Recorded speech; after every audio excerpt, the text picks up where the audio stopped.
Good day and welcome. I want to talk today about the Arctic LNG. For over a year and a half, Arctic LNG 2 has experienced challenging in selling its gas due to sanctions imposed by the US. However, a buyer has suddenly emerged, presenting an unexpected development. It's become evident that China is now willing to buy the gas from Russia, including gas that's subject to sanctions. So what are the factors contributing to Beijing's approach? And let's look at what's really going on. What's the current situation? Well, the fourth gas carrier carrying Russian LNG from the Arctic LNG 2 project has been unloaded in China. Now, it should be noted that both the gas carrier tanker and the gas itself are subject to sanctions. Now, the US imposed sanctions on the soon-to-be launched Arctic 2 LNG plant back in November 2003. And it did that simply because it wanted to protect its industry. The plant hadn't even been launched. Now, in December of that year, the first stage of the Arctic LNG project was initiated, but they couldn't actually sell the gas to third parties. Even the foreign shareholders of the project who'd invested billions in this plant under the contracts to receive the product didn't dare take the sanctioned gas. Now, Novatek owns 60% of Arctic LNG along with France's Total Energy, China's CNPC and CNOCC, and the Japanese Arctic LNG, each with 10% shares. Now, Chinese companies collectively hold 20% in the project. Now, it took more than 18 months, but in the end, Arctic LNG 2's found a buyer in China. Moreover, in this year, June, Novatek initially did the second phase of the project. So each line has a capacity to deliver 6.6 million tonnes of LNG per year. So combined it's going to be 13.2 million tonnes. Now, according to unofficial data from S&P Global, the sanctioned Russian LNG is arriving at the Tishan terminal in the port of Beihai in southern China. Now, before I continue, do subscribe to the channel, as many of you who watch do not do so currently, and also set the alert button so you get notified when I post a new video. Also, if you want to help me out and support me with a donation, click on the thanks button on the right hand side of the bottom of the screen, or click on the buy me a coffee link in below. Now, thanks to everybody who does donate, I do appreciate it.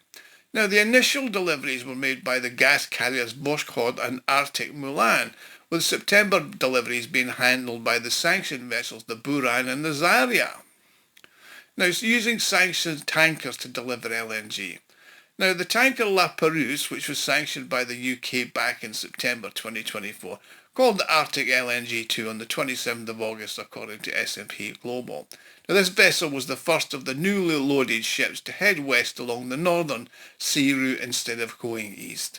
As of September the 12th, La Perouse was heading south to the Sahrawi Arab Democratic Republic, which is in the Indian Ocean.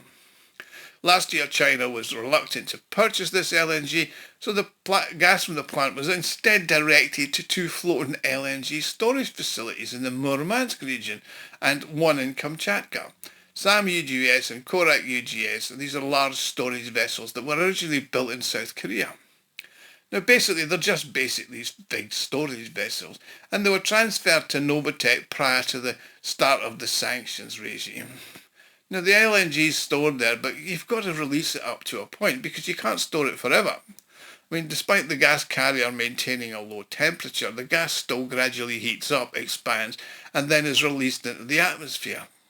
Consequently, a certain volume of LNG gets lost, according to Igor Yushkov, who's an analyst at the Russian Financial University and the National Energy Security Fund. Now, by sending LNG to storage facilities, Novatek also demonstrated to potential buyers that the plant was operating, there was gas, and it was available at highly competitive prices. So the Chinese government gave the okay to buying the sanctions LNG from Russia to its people. Now, the fact that the four gas carriers unloaded the sanctioned LNG at a Chinese terminal means that certain companies in China are okay with buying it, and the government just basically goes along with it. Now, it's my understanding that China allocated a separate terminal, Tishan, which specialises in receiving the Russian LNG, and it's likely in the near future the company will fall under the US and EU sanctions, but it will still continue to buy Russian LNG. Now this is similar to the situation with the Shadow Fleet, where it was understood that the tankers would be blacklisted by the US, but they'd still generate enough revenues to generate and transporting Russian oil, says Yuskov. Now the key issue is the capacity of the terminal is 6 million tonnes of LNG. By comparison, the Arctic LNG 2 is 6.6 million due to the presence of two stages in the latter. Therefore, China's got to expand its capacity of the terminal or it must purchase the volume in question. Now, more icebreakers are needed. The whole viability of LNG export from the Arctic LNG point is going to be constrained by the prevailing ice conditions and the absence of the required number of high ice class vessels. I mean, Novatek currently only has the Christophe de Margerie gas tanker, which belongs to the Arc 7 ice class fleet, available for the sanctioned project. Now, the construction of this vessel was undertaken for the Yamal LNG project. However, due to its inclusion in the US sanctions list, its utilisation is now restricted to the aforementioned toxic LNG plant. Now, during the winter months, delivery of the liquefied natural gas from the LNG plant is only possible using vessels of this class.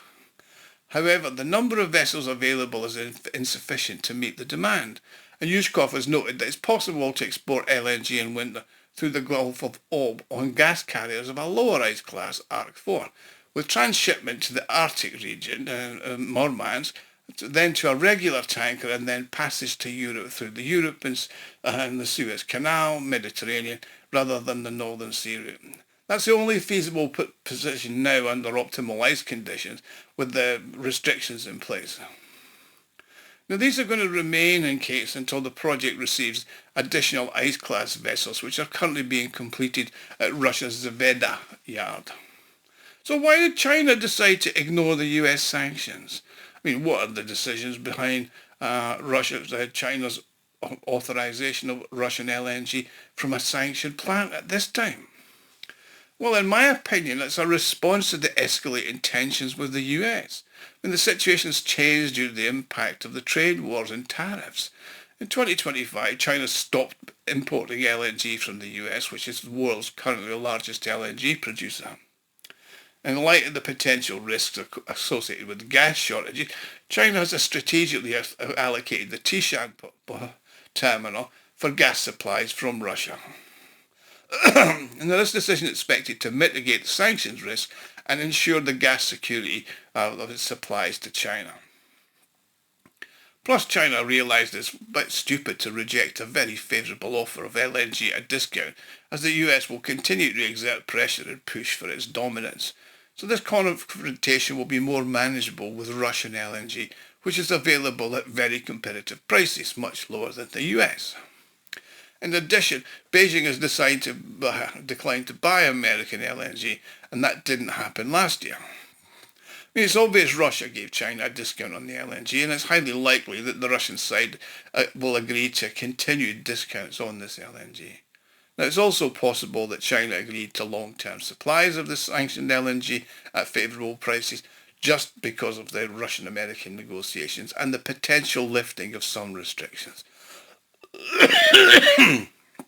Now, Russian LNG plays a crucial role in helping China maintain its energy supply security.